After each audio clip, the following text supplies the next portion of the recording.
বাকিরা পাবে। আবার ডিলিট করে দিছে মানে? আচ্ছা ঠিক আছে, সমস্যা নেই। আবার অন করেছো এখন?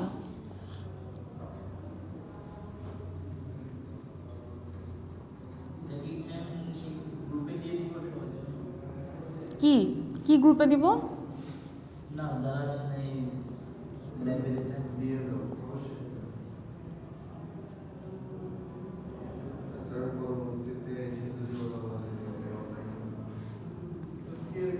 আচ্ছা, এটা আমি তোমাদের ইয়েতেও দিব, কি জানি বলে, যেখান থেকে তোমাদেরকে রিসোর্স দেবো, যেখান থেকে লিখবা, ওইটা আমি তোমাদের পোর্টালও আপলোড করে দেবো। বাট এই লিস্টটা তোমরা তোমাদের গ্রুপে রাখো, লিস্টটা হচ্ছে পোর্টালে থাকবে না।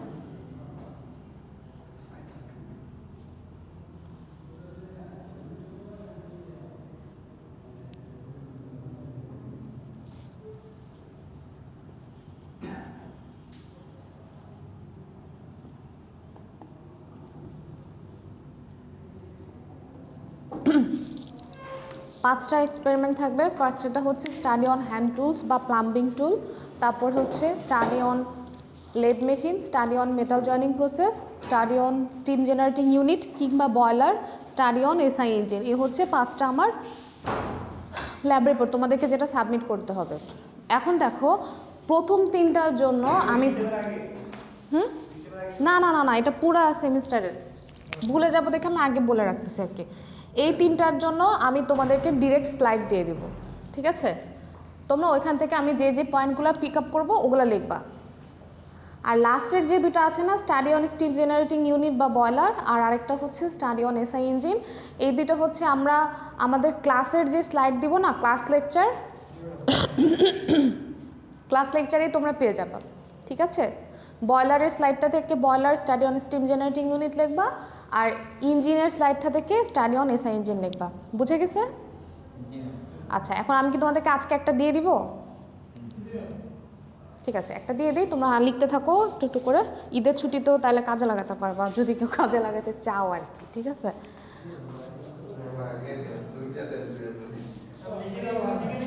আচ্ছা আচ্ছা আচ্ছা, লিখে শেষ করো। লেদ মেশিন বোঝা যাচ্ছে না, দাঁড়াও।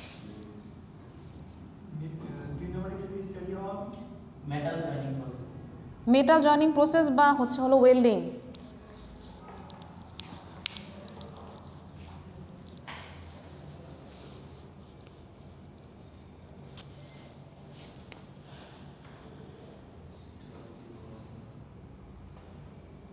ঈদ তাহলে চলেই আসলো না, আর এক মাস আছে।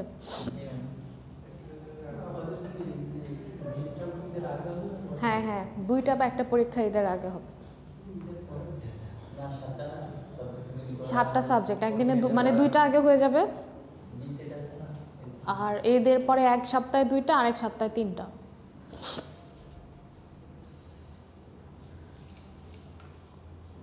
সময় ছোট হয়ে আসতেছে, আমার মনে হচ্ছে দিন দিন পৃথিবীর সময়ই ছোট হয়ে আসতেছে। কি জানি, আমাদের সময় না, আমার মনে হচ্ছে সময়টা একটু বেশি ছিল পড়ার সময়। স্টাডি অন এসআই ইঞ্জিন,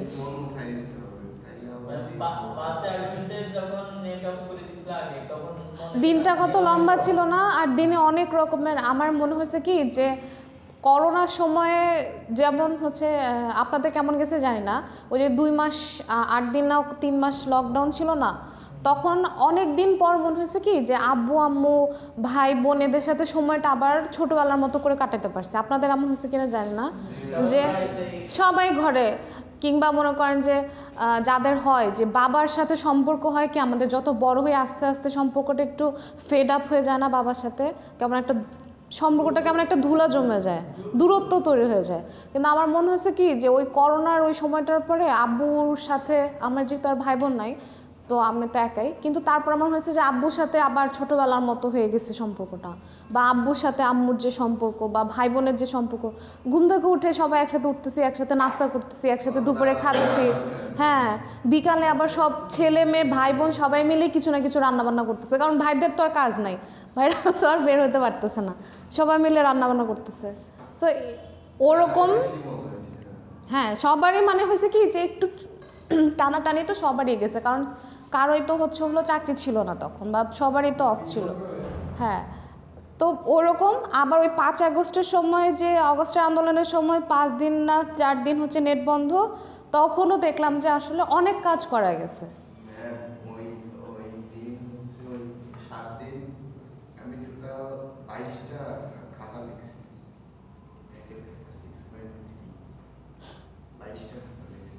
মানে একটু যে রেস্ট নিব। 22টা কি দেখছো আমি বুঝি নাই। 6.3 মানে ম্যাটের সালাদ খাতা। ও আচ্ছা, তুমি কি রিলেটেড কিছুতে চাকরি করো? জি। ও আচ্ছা আচ্ছা আচ্ছা আচ্ছা। ম্যাটের মিন ট্যাক্স।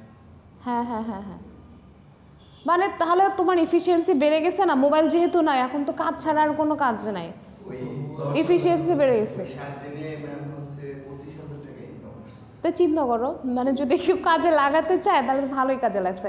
আমরা যেমন আমার ইয়েতে আমার হাজব্যান্ডের হচ্ছে 3 ভাই, ওরা অনেক দিন পরে ওদের ফলস ছাদ থেকে ক্যারাম বোর্ড নামাইছে। মানে ওই যে ওরা তো আর কোনো কাজই পাইতেছে না, পাগল হয়ে যেতেছে, আর কোনো কাজ নেই, এবার হচ্ছে ক্যারাম বোর্ড নামাইছে। হ্যাঁ, আর তো কোনো কাজ নাই। মূলত অফিসে আটকা পড়ছিলাম। আর হচ্ছে সবাই চলে গেছিল, আমি একা ছিলাম। এই আমার মনে হয় এই মোবাইলটাই আমাদেরকে খেয়ে দিচ্ছে আসলে, কোনো মানে কোনো এফিসিয়েন্সিই নাই এখন।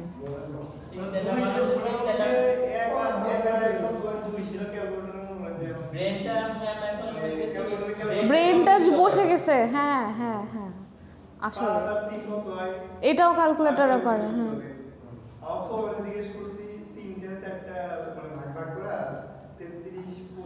তারপর এই যে এক্সেল ইউজ করি আমরা, ফর্মুলা ইউজ করে যে এক্সেলটা করি, এটা তো কিন্তু তোমার মাসে আসলে আমরা যে মাথায় খাটাবো ওইটা আমাদের চলে গেছে, মাথায় এখন আর কিছু নাই। মানে আমার এক খালু আর কি সরকারি চাকরি করতেন, অ্যাকাউন্টেন্ট, ওনাকে দেখতাম কি উনি যেহেতু ওই যে আগের যুগের অ্যাকাউন্টেন্ট আর কি, কত বড় বড় সংখ্যা উনি মুখে মুখে যোগ করে ফেলতেছে, গুণ করে ফেলতেছে, ভাগ করে ফেলতেছে, কারণ এদের কাজই তো এটা ছিল, খাতায় একে একে যোগ করা, বিয়োগ করা, গুণ করা। এখন তো আমরা তো আর এগুলো পারি না আসলে, জানি না আমরা আস্তে আস্তে কই যে আগে যাচ্ছি। আমার কাছে মাঝে মাঝে খুব ডিপ্রেসিং লাগে ব্যাপারটা ভাবলে। চিন্তা করো সামনে কেমন একটা সময়। সবচেয়ে কষ্টের বিষয় হলো ওই দিন হচ্ছে সন্ধ্যার দিকে একটা পুলিশের মাথা শেষে আমার বাসার সামনে, মানে অফিসের সামনে, আমি বেলকনির দিকে দাঁড়ায় দাঁড়ায় দেখেছি। কি একটা অবস্থা, মানে আসলে, আর পুলিশগুলোও এত বাড়াবাড়ি শুরু করছিল। ওই কথা আমি ম্যাম জীবনেও ভুলবো না, মনে রাখ পর্যন্ত। আরে শুনেন কি হয়েছে, শুক্রবার যেদিন হচ্ছে প্রথম ওপেন ফায়ার শুরু করলো না হেলিকপ্টার থেকে, শুক্রবারে আমি আমার নিজের মেয়ে, আমার মেয়ে তো তখন আরও ছোট ছিল, 1.5 বছর বয়স ছিল, আমি আমার মেয়েকে নিয়ে ছাদে গেছি, যে রাস্তায় হচ্ছে আমাদের বাসা একদম মোহাম্মদপুরের মেইন রোডে, আদাপুরের মেইন রোডে, তো হচ্ছে নিচে পুলিশ আর স্টুডেন্টদের মধ্যে দৌড়াদৌড়ি চলতেছে। স্টুডেন্ট তো না, এগুলো হচ্ছে ছাপরি, ওই যে ওই যে জেনেভা ক্যাম্পের যে ছাপড়ি পোলাপানগুলো আছে ওগুলোর মধ্যে মারামারি চলতেছে। তো সবাই গেছে ছাদে, আমি আমার মেয়েকে নিয়ে ছাদে উঠছি যে দেখি নিচে কী অবস্থা। হেলিকপ্টার থেকে না, আমি ফার্স্টে বিশ্বাসই করি নাই, আমাকে আমার ননদ বলতেছে যে ভাবি দেখেন উপর থেকে না কি জানি জল জল করে মারতেছে। তা আমি বললাম যে এটা তোমার চোখের ভুল, এটা কি মারবে নাকি, মানে একটা বিশ্বাস থাকে না মানুষের যে হ্যাঁ শিওর, যে অযথাই দেশের মানুষকে কি কেউ এভাবে মারামারি করে নাকি। ট্রাস্ট মি, জাস্ট 1-1.5 মিনিটের মধ্যে ওই হেলিকপ্টারটা ঘুরে আমার কোলে কিন্তু আমার মেয়ে, আমি এত ভয় পাইছি ওকে, আমি আর 1-1.5 মাসেও ঘর থেকে বের করিনি। এই বাবুকে নিয়ে জাস্ট আমার থেকে 2-3 হাত দূরে আমাদের ছাদের মধ্যেই হলো ফেলছে, টিয়ার মানে আওয়াজ করে কোনটা সাউন্ড গ্রেনেড, মানে এত জোরে আওয়াজ হয়েছে, আমি জাস্ট এক দৌড়ে আমাদের ছাদের উপর একটা ফ্ল্যাট আছে ওটাতে চলে গেছি, মানে একদম চোখের দেখা। এরপরে আমি তো আর সহজেই আমার মেয়েকে বেরই করি নাই 1-1.5 মাস, যে দরকার নেই বাবা, এটার কোনো নেই। আচ্ছা আসেন, গল্প করে ফেলছে অনেকক্ষণ, এটার আমরা এক্সপেরিমেন্টটা লিখবো কীভাবে ওইটা বলি। ফার্স্টে আমি সবসময় বলি যে আমার প্রথমে এক্সপেরিমেন্টের নামটা লিখবেন, তারপর অবজেক্টিভ। অবজেক্টিভ এই এক্সপেরিমেন্টের অবজেক্টিভ কী কী। অবজেক্টিভ আমরা এই হ্যান্ড টুল বা প্লাম্বিং টুলগুলার নাম জানবো আর ওদের অ্যাপ্লিকেশন জানবো, ঠিক আছে। তারপরে ইন্ট্রোডাকশন। ইন্ট্রোডাকশনে লিখবেন হচ্ছে প্লাম্বিং টুল জিনিসটা কি। প্লাম্বিং টুল জিনিসটা কি জানেন? প্লাম্বিং টুল হচ্ছে রাজমিস্ত্রিরা যে কাজ করে না, ওরা যেসব টুল ইউজ করে, হাতুড়ি, তারপর হলো মানে হ্যামার, প্লায়ার্স, তারপর হলো রেঞ্চ, হ্যাঁ এগুলো হচ্ছে সব প্লাম্বিং টুল। হ্যাঁ করে না? হ্যাঁ হ্যাঁ হ্যাঁ হ্যাঁ 5 ফিটারের কাজ করে, মানে প্লাম্বার মানে তো ইয়ে আর কি, রেঞ্জ, তারপর প্লায়ার্স, বুঝছেন? ইন্ট্রোডাকশন আপনি এটা ডেফিনেশনটা দিবেন, আমি আপনাদেরকে বলতেছি আর কি যে প্লাম্বিং টুল জিনিসটা কি। ইন্ট্রোডাকশনে লিখবা হচ্ছে প্লাম্বিং টুলের ডেফিনেশন বা হ্যান্ড টুলসের ডেফিনেশন, ঠিক আছে? তারপরে লিখবা হচ্ছে প্লাম্বিং টুলসের লিস্ট, তারপর প্রত্যেকটা প্লাম্বিং টুলের নাম, টাইপ, আর হচ্ছে ইউজ। আচ্ছা এই পর্যন্ত আমাদের মনে হচ্ছে যে র্যান্ডম। এই এক্সপেরিমেন্টটা আমরা কেন করবো, এটা আমাদের রিয়েল লাইফে বা আমাদের টেক্সটাইল ইঞ্জিনিয়ার হিসাবে কী কাজে লাগবে, তাই না? তাই লাস্টের পয়েন্টটা আমি এটার সাথে একটু কি করেছি জানো, কানেক্ট করার চেষ্টা করেছি।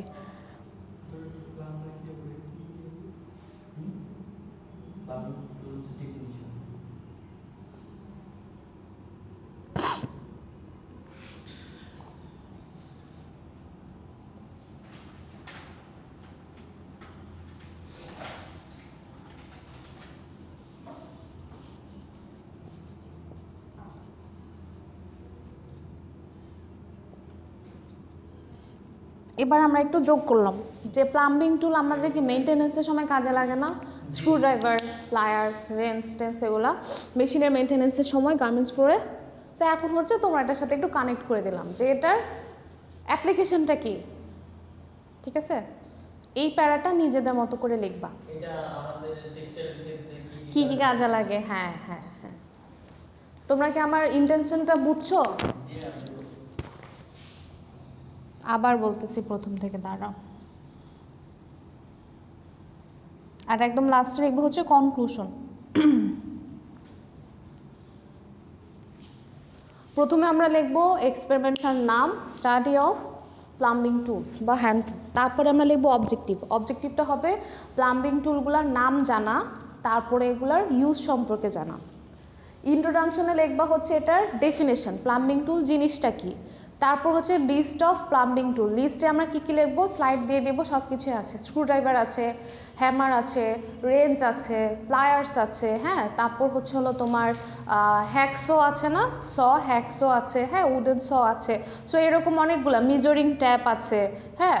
তো এগুলো অনেকগুলো লিস্ট আছে। তারপরে লিখবো হচ্ছে প্রত্যেকটার নাম। ধরো স্ক্রুড্রাইভারের দুইটা টাইপ, একটা হচ্ছে ফিলিপস স্ক্রুড্রাইভার, একটা হচ্ছে ফ্ল্যাট স্ক্রুড্রাইভার।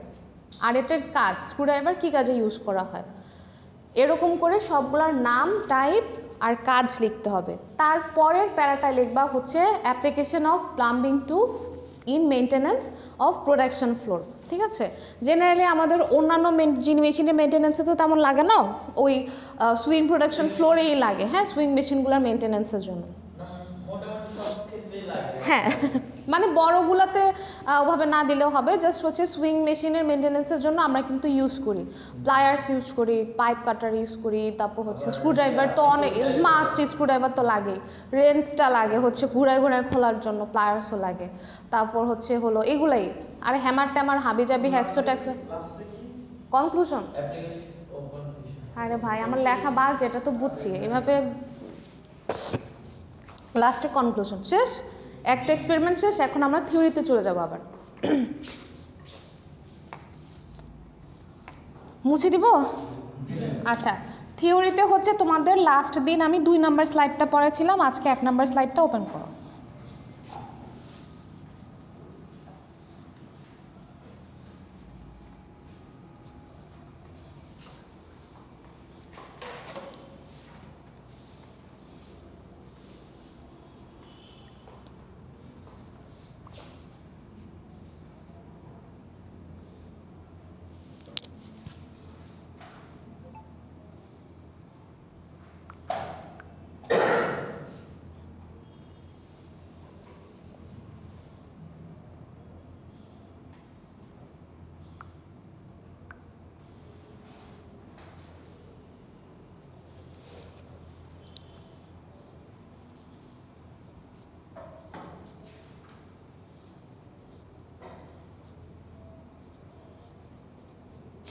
ওপেন করেছি স্লাইডটা, 1 নাম্বার স্লাইডটা,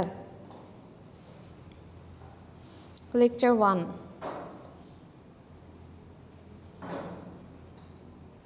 আচ্ছা, ফার্স্টে হচ্ছে তোমার ইকুইলিব্রিয়াম আছে। ইকুইলিব্রিয়ামের মানে কি? হ্যাঁ 15।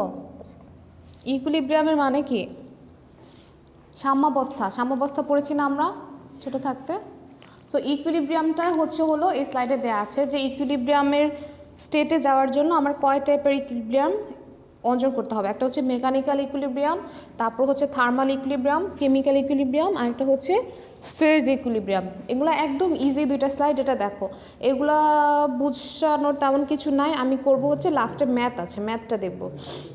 আগে ইকুইলিব্রিয়ামটা দেখো যে thermodynamics deals with equilibrium states, মানে সাম্যাবস্থা নিয়ে হচ্ছে থার্মোডাইনামিক্সটা বেসিক্যালি ডিল করে। The word equilibrium implies a state of balance. In an equilibrium state, there are no unbalanced potential or driving force. তুমি কি খুঁজে পাচ্ছ না? বুঝি নাই, কোনো সমস্যা? পোর্টালে না, ইয়েতেও তো আছে, হোয়াটসঅ্যাপ গ্রুপে আছে, গ্রুপেও আছে, পোর্টালেও আছে। Okay fine. আচ্ছা, এখন তারপর দেখো যে কি কি আছে। Just a system is said to be in thermodynamic equilibrium if it satisfies the following requirements of equilibrium। মানে একটা সিস্টেমকে আমি থার্মোডাইনামিক ইকুইলিব্রিয়াম তখনই বলতে পারবো যদি এটার মেকানিক্যাল, কেমিক্যাল, ফেজ আর থার্মাল এই 4টা জায়গায় ইকুইলিব্রিয়াম থাকে। হ্যাঁ, সো থার্মাল ইকুইলিব্রিয়াম মানে কি? তাপমাত্রাটা পুরো সেম সিস্টেমে সমান থাকবে। কেমিক্যাল ইকুইলিব্রিয়াম মানে কি? রাসায়নিক সাম্যাবস্থা আমরা পড়েছি না ক্লাস 9-এর 9 নাম্বার অধ্যায়ে, রাসায়নিক সাম্যাবস্থা। ওরকম একটা রাসায়নিক সাম্যাবস্থা থাকতে হবে। আর থাকতে হবে কি? মেকানিক্যাল। মেকানিক্যাল ইকুইলিব্রিয়াম মানে কি? মানে হচ্ছে প্রত্যেকটা সিস্টেমের প্রত্যেকটা পয়েন্টে ফোর্সটা সেম থাকতে হবে। প্রত্যেকটা পয়েন্টে ফোর্স সেম থাকতে হবে। যেমন ধরো এটা যদি একটা সিস্টেম হয়, এই পয়েন্টে আছে F, এই পয়েন্টে আছে 2F, এই পয়েন্টে আছে -2F, আবার এই পয়েন্টে আছে -F। সব মিলায় কি এটা 0 না? F আছে, -F আছে। হ্যাঁ, তার মানে কি আমি বলতে পারবো এটা হলো ফোর্সটা পুরাটার মধ্যে সেম। তখন এটাকে আমি বলতে পারবো মেকানিক্যাল ইকুইলিব্রিয়াম। বাট এরকম যদি হইতো যে উপরে হচ্ছে 4F, নিচে -2F, তখন কি এটা থার্মাল ইকুইলিব্রিয়ামে থাকতো না। সব মিলায় কি এটা একটা সাম্যাবস্থা নাই। সো এটাই বোঝাতে চাইছে যে থার্মোডাইনামিক ইকুইলিব্রিয়াম থাকতে হলে তোমার ফোর্স, টেম্পারেচার, তারপর ফেজ, কেমিক্যাল কন্ডিশন সব কিছুই একটা সমান একটা অবস্থায় থাকতে হবে। পুরো সিস্টেমের প্রতিটা জায়গায় সমান থাকতে হবে। ঠিক আছে? আচ্ছা, তারপরে ডেফিনিশন দেওয়া আছে প্রসেস আর হচ্ছে সাইকেল। প্রসেস জিনিসটা কি?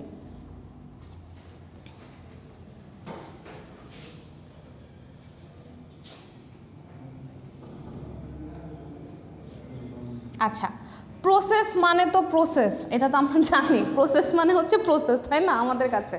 এখন তাপগতিবিদ্যার ভাষায় প্রসেসটা বলতেছে, ধরো হ্যাঁ হ্যাঁ মানে এটা তো আমাদের কাছে প্রসেস মানে প্রসেস, ঠিক আছে, পদ্ধতি। কিন্তু ফিজিক্সের ভাষায়, থার্মোডাইনামিক্সের ক্ষেত্রে প্রসেস মানে হচ্ছে, ধরো আমি এ থেকে বিতে যাব, যেই ওয়ে বরাবর যাব সেটা হচ্ছে প্রসেস। থার্মোডাইনামিক্সের ভাষায় একটা স্টেট থেকে, একটা ইকুইলিব্রিয়াম স্টেট থেকে আরেকটা ইকুইলিব্রিয়াম স্টেটে যেই ওয়েতে যায় দ্যাট ইজ প্রসেস। ঠিক আছে? কি বললাম আবার বুঝে গেছে? এটা যাওয়ার জন্য যে আমার চেঞ্জটা হবে, যে ওয়েতে যে চেঞ্জটা হবে সেটা হচ্ছে প্রসেস। ঠিক আছে? আচ্ছা, এটাকেই জাস্ট থার্মোডাইনামিক্সের ভাষায় প্রসেস বলে। প্রসেস আবার দুই টাইপের, একটা হচ্ছে রিভার্সিবল আর একটা হচ্ছে ইরিভার্সিবল। মানে একটা হলো এটা থেকে এ থেকে বিতে গেল কিন্তু আর বি থেকে এতে ব্যাক করতেছে না, সেটা হচ্ছে ইরিভার্সিবল প্রসেস, কিন্তু এ থেকে যদি বিতে যায় আবার বি থেকে এতে চলে আসতে পারে, সেটাকে বলা হয় হচ্ছে রিভার্সিবল প্রসেস। ঠিক আছে, কথা বুঝে গেছে? ধরো আমি এখান থেকে ওই কোণায় গেলাম, যে আর এখানে আসতে পারবো না, সেটা হচ্ছে ইরিভার্সিবল প্রসেস। বাট ওইখান থেকে ওইখানে গিয়ে আবার পিছনে ব্যাক করলাম, সেটা হচ্ছে রিভার্সিবল প্রসেস। বুঝতে পারছো? তুমি বুঝতে পারছো? ওকে, ফাইন। আচ্ছা, তারপরের স্লাইডে হচ্ছে রিভার্সিবল আর ইরিভার্সিবলের একটা ডিফারেন্স আছে। ঠিক আছে, সেটাও দেখে নাও, একটু পড়ে নাও, না বুঝার মতো কিছু নাই, এগুলো ইজি। তারপরের স্লাইডটা হচ্ছে কঠিন, 3 নম্বর স্লাইড আমরা যখন যাব।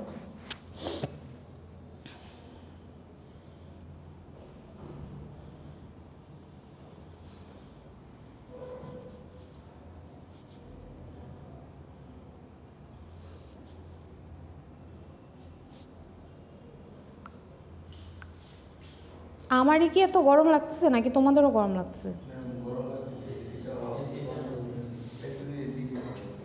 এসি অফ নাকি? এটা চলে না নাকি অফ? অফ করে কেন? এটা নষ্ট। অন করো তো কেউ, প্রচন্ড গরম লাগছে।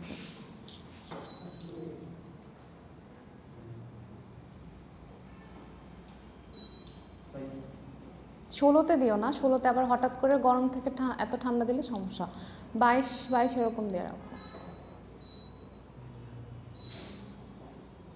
22-এ দাও, 20-এও ঠান্ডা হবে, 22-এ দাও। আচ্ছা, ঠিক আছে, থাক। আচ্ছা আচ্ছা, 14 ডিপ্লোমা, তোমরা কি জানো তোমাদের অ্যাডভাইজার কে? কে?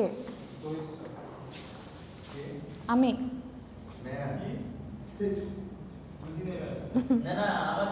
তোমাদের না, 14 ডিপ্লোমার, সেজন্যই আমি জিজ্ঞেস করলাম যে 14 ডিপ্লোমার অ্যাডভাইজার হচ্ছে আমি। সো হ্যাঁ, তারপর চেঞ্জ করে আমি। সো হচ্ছে রেজিস্ট্রেশনের আমি দেখলাম যে অনেকেই এখনও করে না, এটা একটু খেয়াল রাখতে হবে। আর হ্যাঁ, আমি তোমাদের লিস্ট পাইছি, সেজন্যই তোমাদেরকে আসলে বলে লাভ নেই। সো হচ্ছে কারো যদি প্রবলেম থাকে বা কিছু, আমার সাথে দেখা করতে বলবা।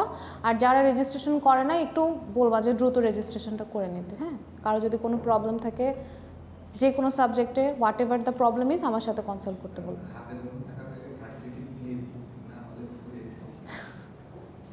এটা হচ্ছে আসলে শুধু তোমার ক্ষেত্রে না, এটা আসলে সবার ক্ষেত্রেই সেম। যতজন চাকরি বাকরি করে, হ্যাঁ, আর সত্যি কথা বলতে চাকরি আসলে সবাই টাকার জন্যই করে। ঠিক আছে, যে পজিশনে আছে সবাই টাকার জন্যই করে। এটা এখন তোমাদের সিচুয়েশন আমরা বুঝি, বাট আমাদের সিচুয়েশন একটু বুঝতে হবে, যেহেতু এটা একটা ইউনিভার্সিটি, এটা আসলে ডিপার্টমেন্ট ওয়াইজ তো রুলসে চলে না, এটা চলে হচ্ছে সেন্ট্রাল ডিসিশনে। হ্যাঁ, সো হচ্ছে ওটা খেয়াল রাখতে হবে। সো এটা হচ্ছে রিভার্সিবল আর ইরিভার্সিবল স্টেট, বুঝে গেছে। তারপর হলো সাইকেল। সাইকেল জিনিসটা কি? শুধুমাত্র রিভার্সিবল প্রসেসের ক্ষেত্রে এই যেটা একটা চক্র হয়ে গেল না, এখন এ থেকে বিতে গেল, বি থেকে এতে আসলো, সেজন্য এ বি এ, এটা একটা কি হবে? সাইকেল। ঠিক আছে, সাইকেলের ডেফিনেশনটা দেখো যে when a system in a given initial state experiences a series of process and returns to the initial state, the system undergoes a cycle. মানে একটা সিস্টেম যখন ইনিশিয়াল স্টেট থেকে, যেমন ধরো ওর ইনিশিয়াল স্টেট কি? এ, ও শুরু হয়েছে কোথা থেকে? এ থেকে।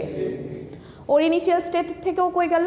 বিতে, আবার বি থেকে ব্যাক করলো এতে, তাহলে ও একটা কি, একটা ডিফারেন্ট স্টেট ও ভিজিট করে আবার ইনিশিয়াল স্টেটে আসলো, সেটাকেই বলবো হচ্ছে আমরা সাইকেল। ঠিক আছে, ডেফিনেশনটা দেখো। ঠিক আছে, এটা বোঝা যাবে, এটা হচ্ছে খুব একটা ইজি স্লাইড। এখন হচ্ছে যেটা আমরা দেখব, যেটা থেকে আমাদের 2-3টা অঙ্ক করব আমরা, সেটা একটু দেখি। সেটা হচ্ছে টেম্পারেচার। টেম্পারেচার স্কেল কি কি মনে আছে? হ্যাঁ, টেম্পারেচারের স্কেল সবাই জানো। হ্যাঁ, তারপর এই তো, ভেরি গুড। তারপর আরও একটা আমরা পড়েছিলাম, সেটা আমরা এখন না হলেও চলবে, কিন্তু একটু দেখি তো কার কার মনে আছে। পড়েছি, সেলসিয়াস পড়েছি, ফারেনহাইট পড়েছি, ক্যালভিন পড়েছি। আরও একটা আমরা পড়ছিলাম, সেটা কারো মনে আছে কিনা দেখি আমি। ওইটা এখানে লাগবে না, তারপরে দেখি কারো মনে আছে কিনা। ওইটা তো আমরা করবে, ওইটা দিয়েই অঙ্ক করব, কিন্তু আমরা বেসিক্যালি স্কেলের যখন আমরা ওই যে ক্লাস 6-এ না জানি 7-এর বিজ্ঞান বইয়ে থাকে এটা শুরু করি, তখন আমরা আরেকটাও পড়েছিলাম। সেটা কারো মনে আছে কিনা দেখি আমি, কারো মনে আছে।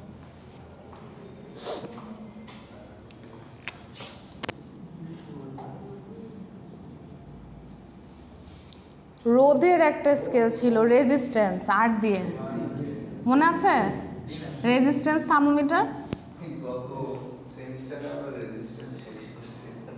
যদিও এটা এখানে আমরা পড়বো না, জাস্ট আমি মনে করার জন্য বললাম যে আমরা ছোটোবেলায় পড়ছিলাম হচ্ছে 4টা, এখন আমরা 3টাতেই কাজ চলবে। সো আমি 3টা নিয়েই করবো কাজ।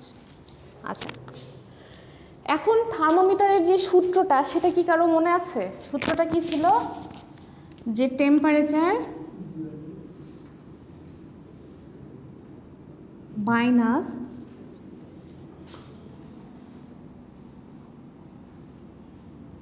Melting point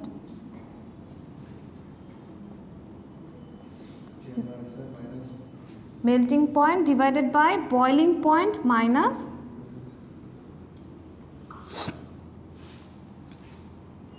boiling point minus melting point। এরকম একটা সূত্র আমরা পড়েছিলাম যে আমাদের যে স্পেসিফিক টেম্পারেচারটা বের করতে হবে, ওইটা minus melting point divided by boiling point minus melting point, সবগুলোর ক্ষেত্রে সেম। তাহলে এটা সেটা সেলসিয়াসের ক্ষেত্রে কী হবে? সেলসিয়াসের মেল্টিং পয়েন্ট কত? সেলসিয়াস স্কেলে মেল্টিং পয়েন্ট কত? গলনাঙ্ক কত সেলসিয়াস স্কেলে? হ্যাঁ, গলনাঙ্ক গলবে কততে? পানি 0-তে। ডিভাইডেড বাই স্ফুটনাঙ্ক কত? Boiling point 100 minus 0। ফারেনহাইটের ক্ষেত্রে এফ মাইনাস ফারেনহাইটের পানির গলনাঙ্ক হচ্ছে 32 ডিভাইডেড বাই, না এখানে 32 আর এটার সাথে 180 যোগ করো, কত হয়? 212। আর কেলভিনে কত? কে মাইনাস 273 কেলভিনে না পানি গলে? মনে আছে তো, নাকি আমার সাথে ইয়ে করতেছো? ভুলে গেছো? আচ্ছা, তাহলে হচ্ছে সেলসিয়াস স্কেলে পানির মেল্টিং পয়েন্ট হচ্ছে 0 ডিগ্রি আর বয়েলিং পয়েন্ট হচ্ছে 100। আচ্ছা, ফারেনহাইট স্কেলে পানির মেল্টিং পয়েন্ট হচ্ছে 32 আর বয়েলিং পয়েন্ট হচ্ছে 212 মাইনাস 32 দিলাম। আর কেলভিন স্কেলে হচ্ছে 273 ক্যালভিন হচ্ছে পানির গলনাঙ্ক আর 373 ক্যালভিন হচ্ছে পানির স্ফুটনাঙ্ক। এই হচ্ছে আমার মেইন সূত্রটা। এখন এটাকে আমরা একটু ছোট করে ফেলি, তাহলে কি হয়? C/100 equals to F minus 32/180 equals to K minus 273 divided by 100। এটাকে আরও ছোটো করে ফেলা যায়, C/5 equals to F minus 32 divided by 9 equals to K minus 273 divided by 5। এটা হচ্ছে আসল সূত্রটা।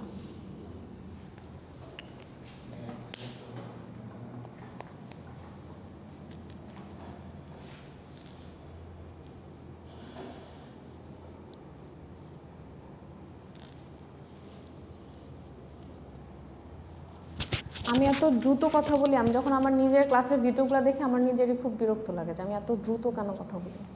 এটা 14 ব্যাচের ক্লাস যখন নিতাম তখনও বলতাম না একই কথা।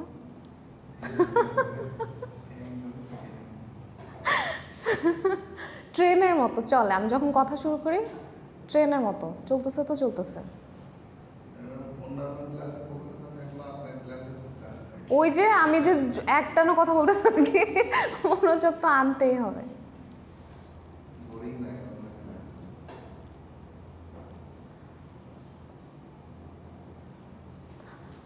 আমি হচ্ছে এত জোরে কথা বলি দেখে, মানে জোরে না আসলে দ্রুত কথা বলি দেখে। কি ডিপ্লোমা ব্যাচ নাকি সব ব্যাচ একসাথে? কি পিকনিক করতে চাও বলো?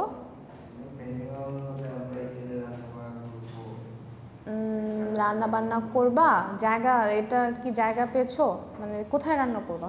লাকড়ির চুলা করবা? ছাদে? ছাদে তো দিবে না বাবা। তাহলে গ্যাসের চুলা পাবা কই? গ্যাস পাবা কই? তাই?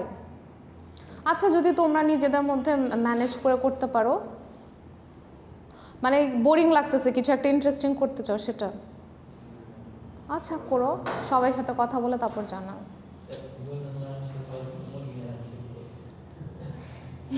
কেন? ও আচ্ছা, না আর গরু করলে কিন্তু সুবিধাও আছে, তো না কিনে সবাই ডোনেট করতে পারবে কিছু কিছু ডোনেট। সবজি খিচুড়ি করতে পারো, সবজি দিয়ে লাটকা খিচুড়ি করে যে ওটা করতে পারো। ওই যে এলাকায় ছোটবেলায় ডিম দিয়ে সে চুরি করে বাসা থেকে ডিম চুড়ই ভাতি করতা সবাই মিলে, একটা খুবই মজা লাগতো।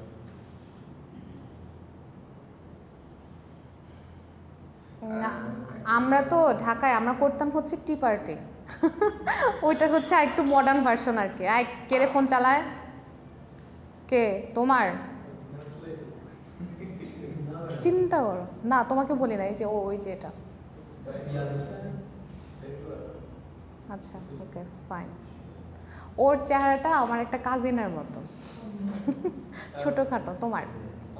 হ্যাঁ, তো সেজন্য ওকে দেখে আমার ওই ভাইয়ার কথা মনে পড়তেছে। আর আমরা করতাম হচ্ছে টি পার্টি। আমরা কি করতাম, আমাদের তো হচ্ছে ঢাকায় যারা বড় হচ্ছে তাদের তো চটচট করে রান্না করার সুযোগটা নাই, বা চুলা আমরা কই পাবো। তো আমরা করতাম কি, আমরা হচ্ছে সবাই ধরো 10 টাকা 20 টাকা করে দিয়ে দিয়ে, আগে ছোটোবেলায় যে পেস্ট্রিগুলো পাওয়া যেত না দোকানে, ধরো একটা পেস্ট্রি কিনতাম, একটা পাউরুটি, জেলি পাউরুটিও পাওয়া যেত, ওইটা কিনতাম, বিস্কিট কিনতাম, চিপস কিনতাম, তারপর সবাই কিনে এটা ভাগ ভাগ করে খেতাম। এটাই আমাদের টি পার্টি। ও আচ্ছা, তার মধ্যে হচ্ছে যারা হচ্ছে গ্রুপের মধ্যে একটু বেশি ইনফ্লুয়েন্সিয়াল, মানে ভাব বেশি বা হচ্ছে টাকা দিয়েছে বেশি, সে হচ্ছে পেস্ট্রির ফুলটাও খাবে। এটা পেস্ট্রির উপরে আগে ফুল ফুল, এখন তো ওগুলো পাওয়াও যায় না, এখন তো হচ্ছে সব ইয়ে চলে আসছে। ও পেস্ট্রির ফুলের অংশটা হচ্ছে যার বেশি ভাব বেশি বা যে টাকা দিয়েছে বেশি সে খাবে। তো এরকম হচ্ছে আমাদের সিস্টেম থাকতো। আর আরেকটা যেটা বললাম যে আমি এত দ্রুত কথা বলি, আমরা হচ্ছে ভার্সিটিতে থাকতে বিভিন্ন ইয়েতে ভোকাল দিতাম আর কি। ধরো কোনো একটা ভিডিওতে বা হচ্ছে ডিপার্টমেন্টের প্রোগ্রাম থাকে না, ভিডিওতে বা হচ্ছে ব্যাক এন্ডে হচ্ছে কোনো একটা কিছু পড়া, তো আমি যখনই আমাকে হচ্ছে নিত। কেন নিত? কারণ হচ্ছে আমার উচ্চারণ হচ্ছে স্পষ্ট, এজন্য নিত। কিন্তু আমি এত দ্রুত কথা বলি, এক সিন থেকে আরেক সিনে আসার আগে আমার কথা শেষ হয়ে যায়। তো এটার কারণে আমাকে অনেক সাফার করতে হতো, যে আমি অনেক মানে প্র্যাকটিস করে আস্তে আস্তে কথা বলতে। কিন্তু দেখো স্টিল আমি ক্লাস নিতেছি, মাত্র 33 মিনিট হয়ে গেছে না, দেখবে যে আমি অনেক কিছু পড়ায় ফেলছি, অনেক দ্রুত কথা বলে ফেলছি। আচ্ছা, এখন হচ্ছে আমরা ম্যাথ করবো, ঠিক আছে? হ্যাঁ, কি দ্রুত মনে হয় না?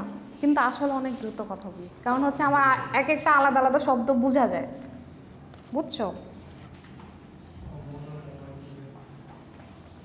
আমি 14 ডিপ্লোমার ক্লাস নিয়ে খুব মজা পাইছিলাম ডিপ্লোমা ব্যাচের মধ্যে, কিন্তু তোমরা এখন কেউ আসে না কেন?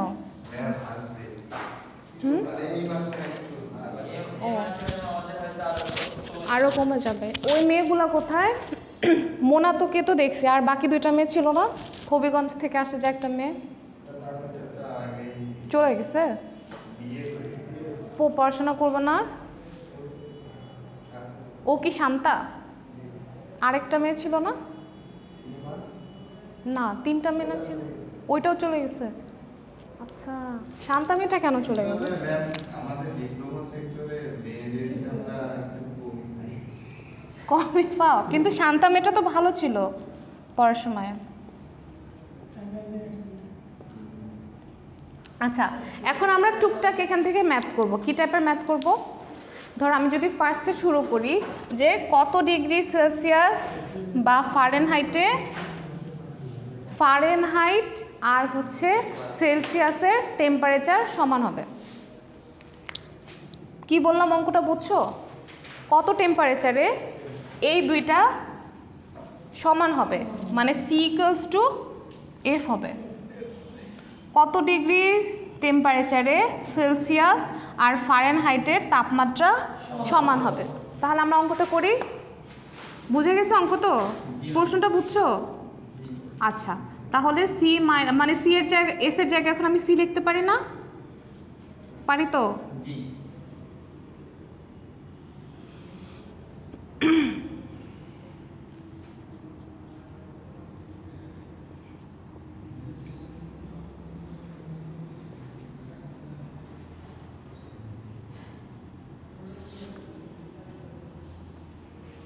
বুঝে গেল?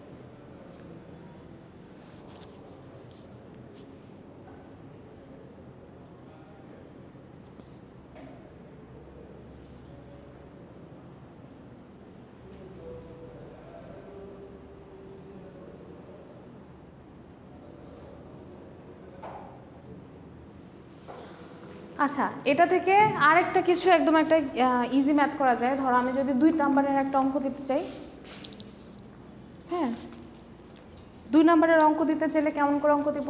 ধরো আমি প্রশ্ন মিলাতে পারতেছি না, 2 নাম্বারের এখন একটা ম্যাথ দিয়ে দেবো। তাহলে আমি বলে দিতে পারি না যে 50 ডিগ্রি সেলসিয়াস ফারেনহাইটে কত হবে?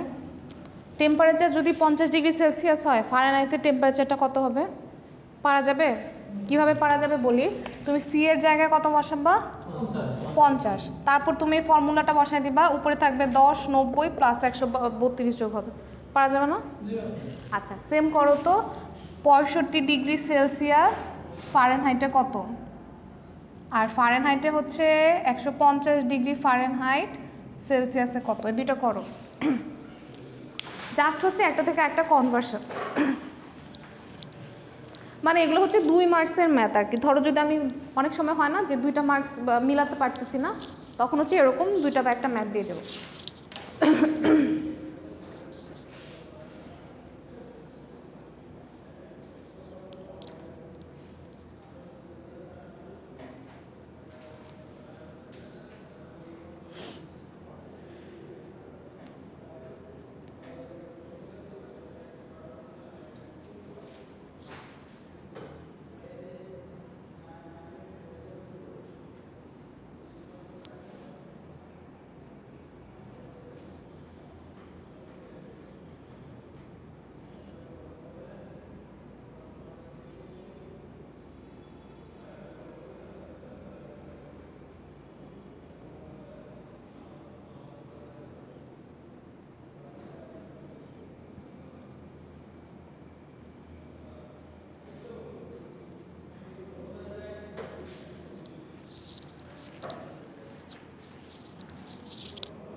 ওকে, তারপর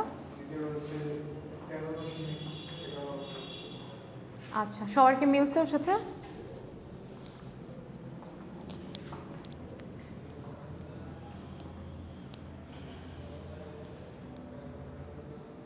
আর কেউ করেছো?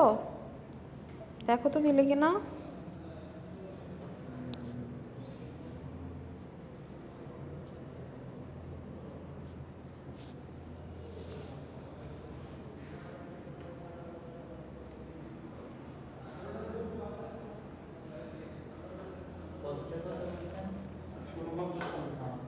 হুম হুম 149, তারপরটা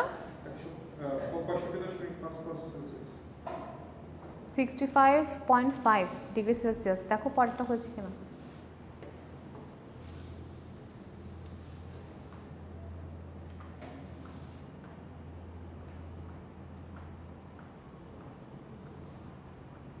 আচ্ছা, আরও কিছু ম্যাথ করা যায়।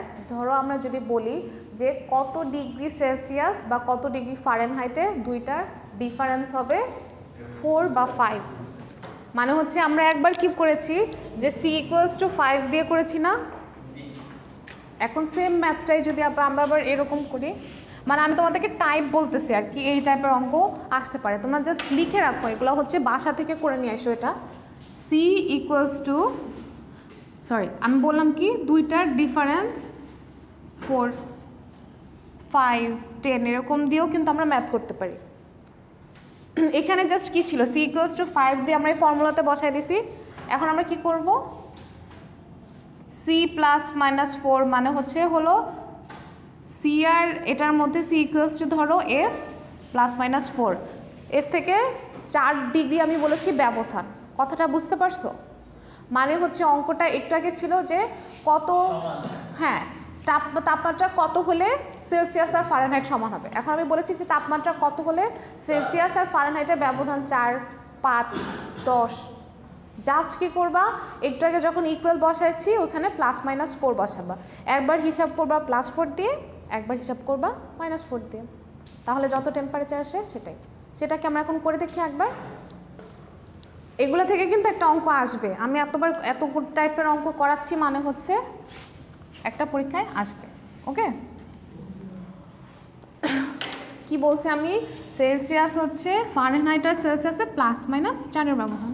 সো আমি এখন সেলসিয়াসের জায়গায় ফারেনহাইট বসাবো, f ±4 / 5 = f - 32 / 9। তারপর আমি কী করলাম, 9f প্লাস কত এখানে 36 = 5f - 32। তারপর আমি কি করব, 9টাকে ওপাশে নিয়ে যাব, সরি হ্যাঁ 32, বা হচ্ছে সরাসরি একবার একটা কাজ করতে পারো, একবার আমরা +36 নিয়ে নিব, হ্যাঁ একটা -36 দিয়ে নেবো, তাহলে হচ্ছে ইজিলি হয়ে যাবে। প্রথমে যদি আমি প্লাস নিয়ে কাজ করি তাহলে 9f +36 = 5f - 32। 5টাকে পাশে নিয়ে আসো, তাহলে হবে কত, 4f = -32 জি 5f, ও আচ্ছা হ্যাঁ সরি আমি তো খেয়াল করি নাই, ভুল ধরা দেওয়ার জন্য ধন্যবাদ। 160 হিসাব করে ফেলো তো, আমার লাগতেছে, ভালো লাগতেছে না করতে, আলচি লাগতেছে। 160 - 36 হিসাব করো, এফ একবার এখানে একটা ভ্যালু আসবে, ঠিক আছে, এখানে হচ্ছে প্লাসের জন্য একটা ভ্যালু আসবে, তারপর মাইনাসের জন্য আরেকটা ভ্যালু আসবে, তারপর ওই ভ্যালুগুলো আমি এখানে বসায় সি এর মান বের করব, ঠিক আছে। আচ্ছা এটা আমি করেই দিই, আমার মনে হচ্ছে এটা একটু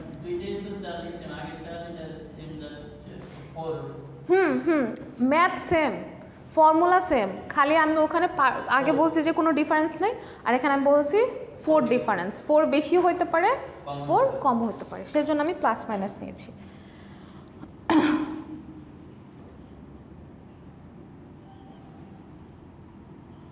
কত হয়, 16 × 4 = 9।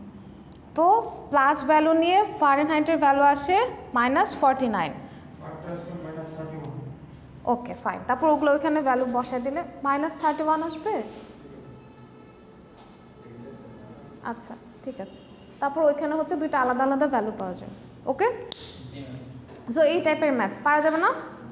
ওকে, আজকের ক্লাসে তাহলে আমরা এটুকুই থাকলো।